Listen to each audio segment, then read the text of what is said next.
Niveau 1. Le candidat. Tu passes le concours. Catégorie A+, cadre supérieur de l'État, Bac plus 5 minimum exigé. 200 questions en 8 heures. Tu concours avec 11 000 candidats pour 35 postes. Tu passes l'écrit. Et c'est là que commence la partie dont personne ne t'a parlé. L'enquête administrative dure des mois.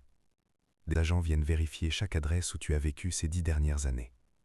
Ils parlent à tes voisins, à tes anciens professeurs, à tes collègues de stage, au patron du PMU du coin où tu prends ton café le matin.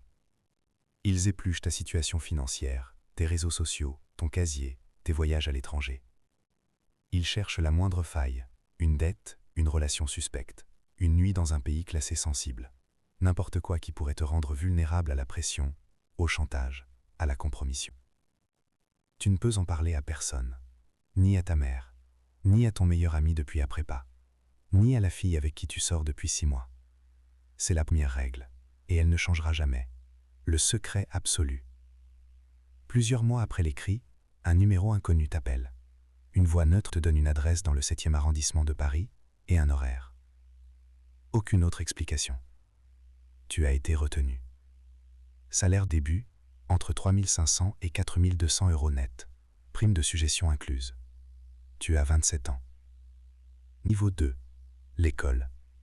Tu es envoyé en formation initiale. L'adresse n'existe pas sur Google Maps. Pas de plaque à l'entrée, pas de site avec des photos de la façade. Le chauffeur de taxi te dépose au coin de la rue et demande ce qu'il y a là. Tu dis que c'est un centre de langue. La formation dure plusieurs mois. Tu apprends la collecte de renseignements, l'analyse de sources ouvertes, le chiffrement de base, la cryptographie opérationnelle, l'entretien de recrutement. Le terme officiel pour amener quelqu'un à parler sans qu'il comprenne qu'il est en train d'être travaillé. Tu apprends la filature. Comment suivre quelqu'un dans Paris sans être vu? Comment savoir si on te suit? Comment changer d'itinéraire sans avoir l'air de changer d'itinéraire? Tu apprends à photographier un document en 3 secondes. À mémoriser une plaque d'immatriculation après un seul regard. À construire un profil psychologique à partir de ce qu'une personne a posé sur son bureau. Tes instructeurs n'utilisent pas leur vrai nom. Toi non plus. Tout le monde a un nom de code. Le tien a été choisi par quelqu'un que tu ne rencontreras jamais. En fin de formation, tu signes un engagement de secret qui court sur 25 ans. Si tu divulgues quoi que ce soit de ce que tu as appris là-dedans, tu réponds pénalement. Même 10 ans après avoir quitté le service. Niveau 3. L'analyste. Ta première affectation. Une salle sans fenêtre. 4 murs, climatisation, écran. Ton travail, c'est de l'analyse de renseignements. Tu reçois des données brutes, des interceptions téléphoniques, des rapports de terrain, des mouvements financiers, des images satellites, des notes de sources humaines.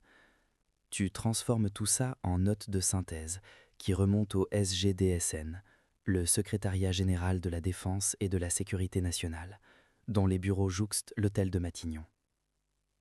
Tu ne sais pas qui lit tes notes, ni le nom, ni le grade. Tu sais seulement que quand tu écris qu'un réseau criminel achemine des armes via le port de Marseille, quelqu'un, quelque part en haut, prend une décision. Peut-être une opération de la police judiciaire, peut-être un ajustement de politique douanière, peut-être un appel entre 2 ministres. Tu ne sauras jamais ce qui s'est passé ensuite. Tu envoies la note disparaît. C'est la différence fondamentale entre la DGSI et la police judiciaire. La PJ enquête sur les crimes qui ont déjà eu lieu. Toi, tu tentes d'empêcher ceux qui n'ont pas encore eu lieu. Tu travailles avec des scénarios, des probabilités, la question permanente. Et si? Et si un groupe radical utilisait le territoire français comme base logistique? Et si une puissance étrangère recrutait des fonctionnaires du Quai d'Orsay? Et si un pays concurrent interceptait les communications du ministère des Armées? C'est ça ton travail, tous les jours. Et la plupart des répos que tu trouves ne deviendront jamais un article de presse. Elles existeront sur un serveur dont tu ignores l'emplacement, lu par des personnes dont tu ignores l'identité. Niveau 4. Le terrain. Tu es transféré à la section opérationnelle. Maintenant, tu ne lis plus les rapports. Tu génères les informations qui vont y figurer. La première chose qui change, c'est ta routine. Elle disparaît. Tu n'as plus d'horaire fixe, plus de bureau attitré. Parfois, tu travailles depuis un café, place de la République. parfois depuis une voiture garée dans une rue calme de Vincennes, parfois depuis une chambre d'hôtel dans une autre ville avec un nom qui n'est pas le tien à la réception. Ta mission ? Recruter des sources. Une source, c'est une personne qui a accès à des informations dont l'État français a besoin et qui accepte de les partager avec toi. Ça peut être un attaché culturel d'une ambassade étrangère, un cadre dirigeant d'une multinationale, un membre d'une organisation criminelle qui veut sortir, un conseiller parlementaire qui sait où sont enterrés les cadavres. Tu n'arrives pas en montrant un badge, tu t'approches naturellement, lors d'un colloque universitaire, d'une réception diplomatique, d'un dîner de gala. Tu construis une relation. Des semaines passent, des mois parfois, avant le bon moment, jusqu'à ce que la personne te fasse suffisamment confiance pour se plaindre de son supérieur, pour mentionner quelque chose qu'elle n'aurait pas dû, pour accepter un second rendez-vous en dehors du cadre officiel. Tu identifies sa motivation, l'argent, l'idéologie, la vengeance, l'ego. Quand la source accepte de collaborer, tu deviens le maillon. Tu es la seule personne dans toute l'agence à connaître son visage. Personne d'autre. Si quelque chose tourne mal, sa vie dépend de ce que tu feras dans les prochaines heures. Ta compagne croit que tu travailles dans un cabinet de conseil en stratégie publique. Tes parents pensent que tu es chargé de mission dans un ministère. Tu dînes en famille le dimanche, et personne autour de cette table ne sait réellement ce que tu fais du lundi au vendredi. Ton téléphone sonne à 2 heures du matin. Tu pars sans explication. Ta compagne arrête de demander où tu vas. Ce n'est pas bon signe. Niveau 5. Le contre-espionnage. Tu es promu. Désormais, ton travail n'est plus de collecter du renseignement, c'est d'empêcher les autres pays de collecter le nôtre. La France est l'une des cibles prioritaires de l'espionnage économique mondial. Les recherches de l'INRAE sur les semences résistantes aux sécheresses, les brevets d'Airbus, le programme nucléaire civil, les contrats d'armement à l'export, les données électorales, les négociations commerciales au sein de l'Union européenne. Tout ça intéresse des gouvernements étrangers et tous maintiennent des opérations actives sur le territoire français. Il y a une centaine d'ambassades à Paris. Au moins un tiers d'entre elles abritent des officiers de renseignement sous couverture diplomatique. Ton travail ? Les identifier, surveiller leurs déplacements, cartographier leurs rencontres, découvrir quels Français ils sont en train de recruter. Tu identifies un cas. Un attaché militaire d'une ambassade d'Europe de l'Est se retrouve régulièrement avec un fonctionnaire de haut rang de la Direction générale de l'armement. Toujours le même restaurant du côté de Passy, toujours la même table, toujours en espèces. Tu montes une opération de surveillance qui dure 5 mois. Équipe de filature. Photos. Écoute autorisée par le Premier ministre sur demande de la délégation parlementaire au renseignement. Analyse des schémas de déplacement. Le rapport final remonte la chaîne. Le fonctionnaire français est discrètement muté dans un poste sans accès aux informations sensibles. Le diplomate étranger est déclaré persona non grata et quitte le territoire sous 72 heures. Rien de tout ça ne paraît dans un journal. Le public n'en saura jamais rien. Le fonctionnaire dit à ses collègues qu'il a demandé une mutation pour raison personnelle. L'ambassade annonce que son diplomate a achevé sa mission. Tu as résolu une prise dont personne ne savait qu'elle existait. Ton premier mariage a pris fin pendant ce temps. Elle n'a pas tenu. Les horaires, le silence, les voyages sans explication, les dîners annulés à la dernière minute. Tu as signé chez le notaire à mardi après-midi et tu es retourné au bureau le jour même. Niveau 6. Les opérations spéciales. La majorité des officiers de la DGSE n'atteindront jamais ce niveau. Ce niveau n'existe dans aucun organigramme public. Le budget est inscrit sous une ligne générique que personne n'examine de trop près.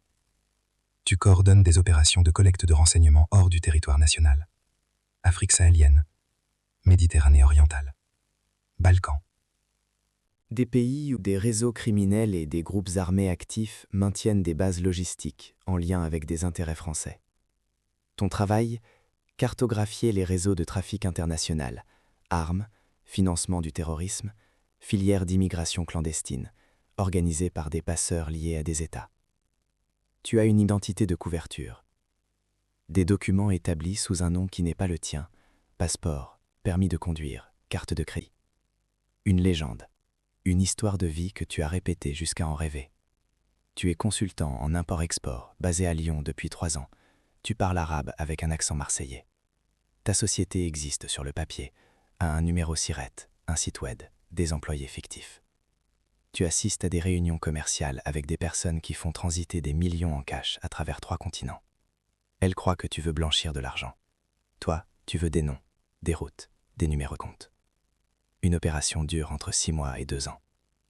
Si tu es découvert, le gouvernement français nie ton existence. L'ambassade ne viendra pas te chercher. Tu es seul dans un pays étranger avec de faux papiers et des informations qui peuvent faire tomber beaucoup de monde. La seule chose qui te sépare de la disparition, c'est ta capacité à garder ton calme. Tu as 42 ans, second mariage. Ta femme sait que tu travailles pour l'État, elle ne sait pas en quoi. Quand tu pars 3 semaines sans donner signe de vie, elle écrit sur ton téléphone professionnel. Le téléphone est dans un tiroir à Paris. Toi, tu es à Tunis avec un autre nom. Niveau 7. La direction. 18 ans de service. Tu es nommé à la tête d'une direction opérationnelle. Il y a peu de personnes en France avec ton niveau d'habilitation. Tu participes à des réunions à l'Élysée. Tu entres par une porte latérale que les journalistes en faction devant le palais ne voient jamais. Tu t'assieds dans une salle sans téléphone, sans montre autorisée, sans stylo. Tout ce qui s'y dit est classifié défense nationale. Tu informes le secrétaire général de la Défense nationale des menaces actives contre les intérêts français, espionnage étranger, crime organisé transnational, menaces cyber contre les infrastructures critiques, mouvements dans des régions instables susceptibles d'affecter la sécurité nationale. Parfois, c'est le président lui-même qui te reçoit. Tu passes 40 minutes dans le bureau de la personne qui dirige le pays, à lui expliquer une situation dont aucun journaliste ne sait qu'elle existe, dont aucun député n'a connaissance, dont aucun tribunal n'a été saisi. Tu ressors de l'Élysée, tu prends ta voiture, tu t'arrêtes dans une boulangerie sur le chemin, et tu rentres chez toi comme n'importe quel haut fonctionnaire qui revient du travail. Ta fille de 14 ans pense que tu es conseiller spécial auprès d'un ministère. Quand elle te demande ce que tu fais exactement, tu dis « des notes de synthèse ». Elle change de sujet. Tu l'en remercies intérieurement. Niveau 8. Le sommet. Directeur général. Tu diriges toute l'agence. Des milliers d'agents, des bureaux dans chaque région, des représentations dans plusieurs dizaines de pays. Un budget classifié. Tu es nommé en Conseil des ministres. Ton nom apparaît brièvement dans la presse lors de ta prise de fonction. C'est la première et la dernière fois que tu cherches cette visibilité.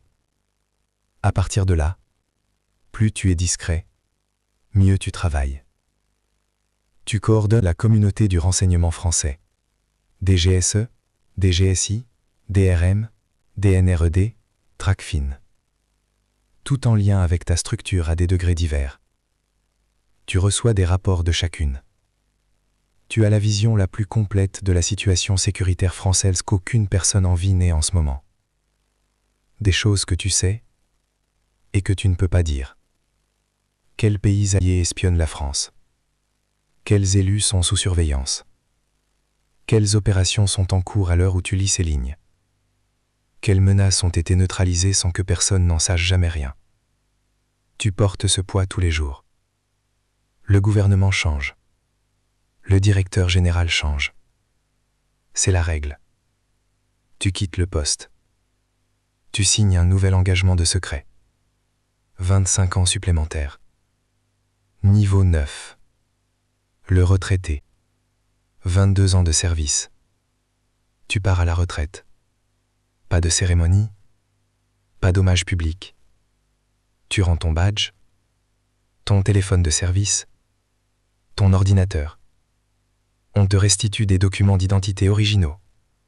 Les vrais. Tu essaies de te reposer. Tu n'y arrives pas vraiment. Tu entends une sirène dans la rue. Et ton corps réagit. Tu lis un article sur une opération de la DGSI. Et tu penses aux notes que tu as rédigées 4 mois avant qu'elles ne démarrent.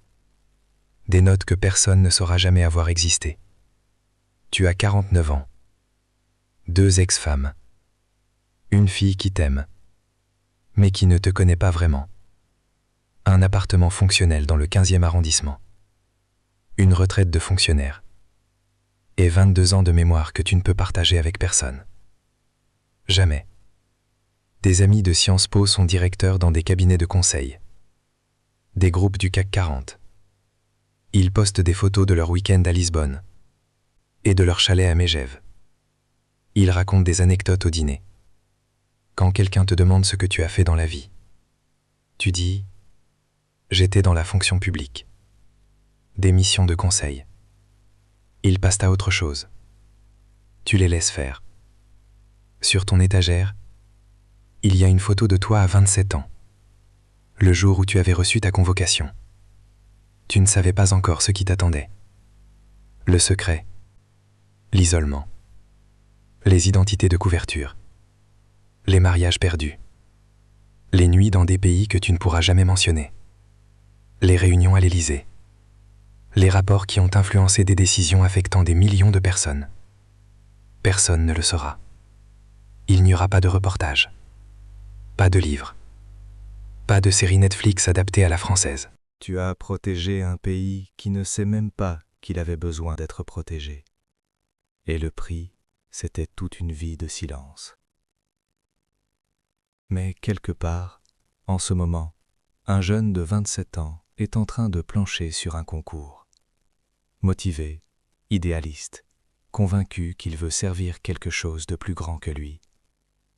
Il n'a pas la moindre idée de ce qui l'attend. Mais il va le découvrir.